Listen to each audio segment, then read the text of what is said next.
बोलने का मौका दिया उसके लिए धन्यवाद। माननीय सभापति महोदय,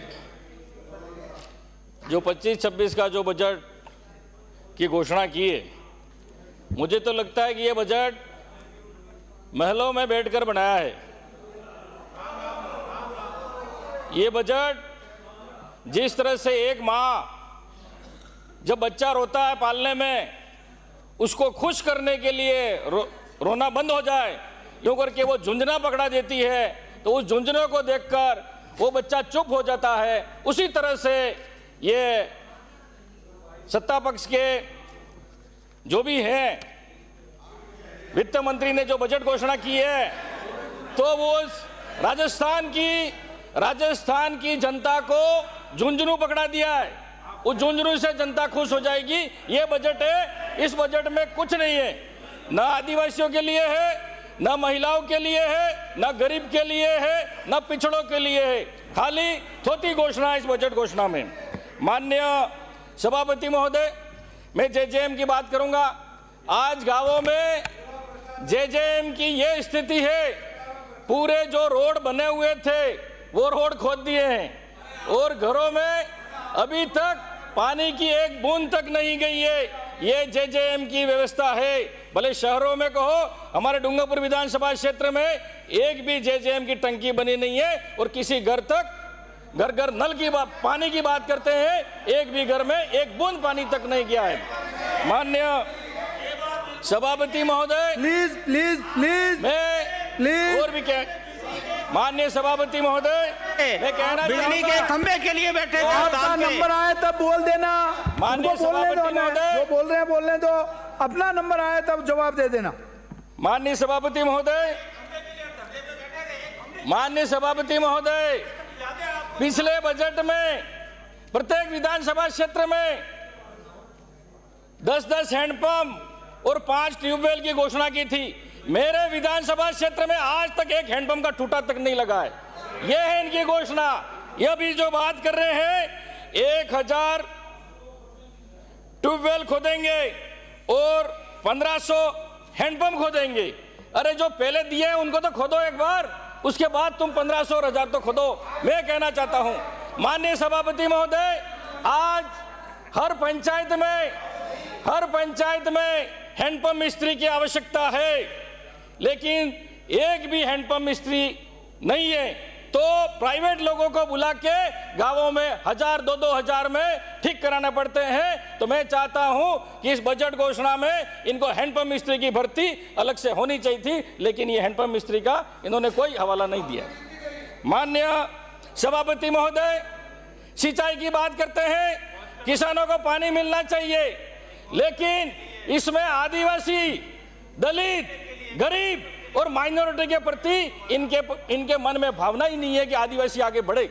लेकिन हमारे माही का पानी, जाखम का पानी, जैसमन का पानी, सोमकमला अंबा का पानी जवाई ले जा सकते हैं, जालोर ले जा सकते हैं, चित्तौड़ ले जा सकते हैं, लेकिन डूंगरपुर जिले के माननीय सदस्य उनको नहीं दिया जा रहा है।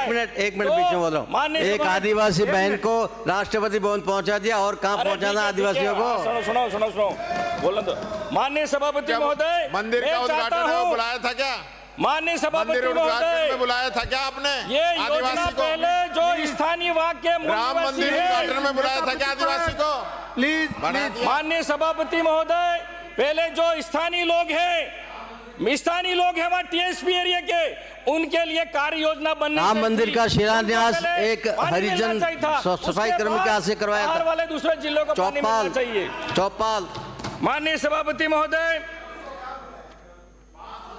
इस बजट घोषणा में एक एनीकट की चर्चा नहीं हुई, एक तालाब की चर्चा नहीं हुई, और हमारे वहां पर टीएसपी एरिया में बारिश बहुत होती है, ज्यादा होती है, लेकिन वो पानी बहकर गुजरात में चला जाता है। लेकिन ये कार्य योजना नहीं बनाई कि हम वहां तालाब बनाएं, वहां एनीकट बनाएं, उन पानी को रोकें और किसानों को फायदा दें। ये इनकी कार्य योजना नहीं बनाई। माननीय सभापति महोदय, मैं ये भी मांग करना चाहूंगा कि पुराने कुएं हमारे हैं, उनको गहरा कराया जाए, उनकी मुंडेर बनाई जाए, नए कुएं खुदवाई जाए, लेकिन ये कोई कार्य योजना इस सरकार ने नहीं बनाई। ये सरकार आदिवासियों के प्रति, दलित के प्रति इनकी भावना नहीं है कि आगे बढ़े। माननीय सभापति महोदय, बिजली की बात करूंगा। अभी माननीय विपक्ष के जो सदस्य उन्होंने कई बात की कि हमारे समय में अभी बिजली खूब 24 घंटे आ रही है। मैं आपको कहना चाहता हूं, मेरे विधानसभा क्षेत्र में सिंगल फेज 4 घंटे बिजली नहीं आ रही है। 24 घंटे की बात तो दूर रही, सिंगल फेज 4 घंटे बिजली नहीं आ रही है। और 6 कृषि की तो बात ही छोड़ दो, 3 फेज की तो 5 मिनट में ट्रिप होता है, 5 मिनट में ट्रिप होता है। क्यारी में पानी नहीं पहुंचता है और लाइट गई और फिर कहता है कटौती हो गई, पावर कट आ गया। तो इसका कोई अता पता ही नहीं है कि बिजली कब आ रही है, कब जा रही है। लेकिन हर महीने अब बिल आना चालू हो गया है, बिलों में करंट दौड़ना चालू हो गया है, लेकिन बल्ब में, घरों में लाइट, बिजली वहां नहीं आ रही है। माननीय सभापति महोदय, अब माननीय वित्त मंत्री जी ने बजट घोषणा में कहा है 50,000 नए कृषि कनेक्शन दिए जाएंगे। मैं वित्त मंत्री से जवाब करना चाहूंगा कि हमारे बिछीवाड़ा ब्लॉक में 24 अप्रैल से डिमांड जमा है, 350 फाइलें जमा है किसानों की, आज तक उनको कृषि कनेक्शन नहीं दिया गया है। लेकिन प्रावधान है एसटी को 3 महीने में कनेक्शन दिया जाए, और आप बात कर रहे हैं 50,000 हम कृषि कनेक्शन दे देंगे। तो माननीय सभापति महोदय, ये कथनी और करनी में बहुत अंतर है। माननीय सभापति महोदय, 220 केवी जीएसएस हमारी सरकार में, गहलोत सरकार में सैंक्शन हो चुका है। डूंगरपुर के लिए जीएसएस स्वीकृत हुआ है 2022 से, लेकिन आज तक उसको स्वीकृत हो चुका है, लेकिन चालू नहीं करना चाहते।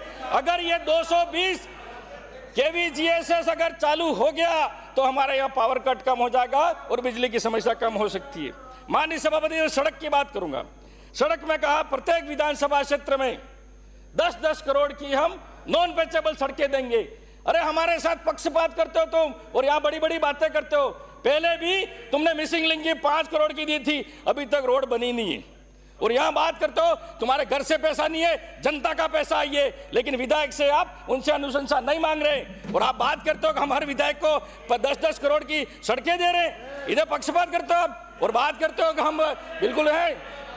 माननीय सभापति महोदय, इस बजट सत्र में माननीय वित्त मंत्री महोदय ने 10-10 करोड़ प्रत्येक विधानसभा में दिए, लेकिन टीएसपी एरिया को माननीय वित्त मंत्री महोदय को देखना चाहिए कि आपने मरुस्थल के लिए तो 15 करोड़ किए, लेकिन टीएसपी जनजाति, अशिक्षित, आर्थिक कमजोर है, वो पिछड़ा है, उसके लिए भी 15 करोड़ करने चाहिए थे। लेकिन आपकी भावना, पता चलता है कि आपकी भावना आदिवासियों के प्रति नहीं है।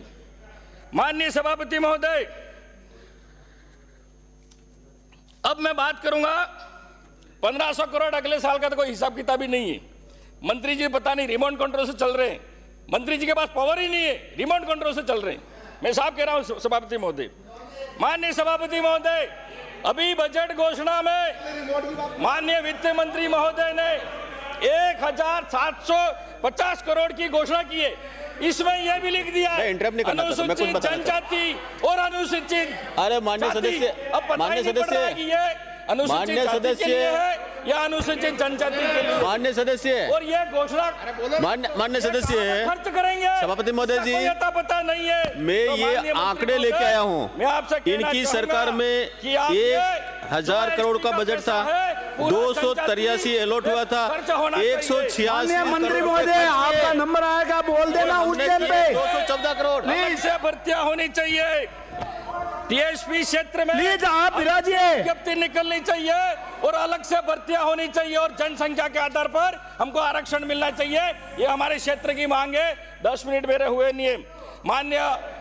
माननीय सभापति महोदय, एसबीपी गवर्नमेंट कॉलेज हमारा डूंगरपुर जिले का एक बड़ा महाविद्यालय है, उसमें 8000 छात्र छात्रा विद्यार्थी पढ़ते हैं, लेकिन बिल्कुल जर्जर अवस्था है। कभी भी वो गिर सकता है, कभी भी हादसा हो सकता है। लेकिन यहाँ पर इस बजट में भवन के लिए कोई घोषणा नहीं की। आज स्कूलों की हालत ऐसी है टीएसपी एरिया में कि बच्चे पेड़ के नीचे पढ़ रहे हैं, कमरे नहीं है, जर्जर है, लेकिन शिक्षा के लिए, भवन के लिए कोई बजट की घोषणा नहीं की है। इसमें 5000 लगभग सहपाठी विद्यार्थी भी आते हैं एग्जाम देने के लिए। माननीय सभापति महोदय, सामाजिक सुरक्षा की बात कर रहे हैं। प्लीज समाप्त कीजिए, माननीय सभापति महोदय, समाप्त आज कीजिए। मनरेगा में कच्चे काम नहीं निकल रहे हैं। श्री 50 विकास दिन जी भी चौधरी। लोगों के 50 दिन भी लोगों के श्री नहीं हुए विकास हैं। जी चौधरी। और रोजगार नहीं मिल रहा है, उनको प्लान करना पड़ता है। विकास जी ये आपके चौधरी। माध्यम से कहना चाहूंगा, मनरेगा में टीएसपी एरिया में 200 दिन किए जाए और उनकी न्यूनतम मजदूरी 400 रुपए की जाए। माननीय सभापति महोदय, धन्यवाद।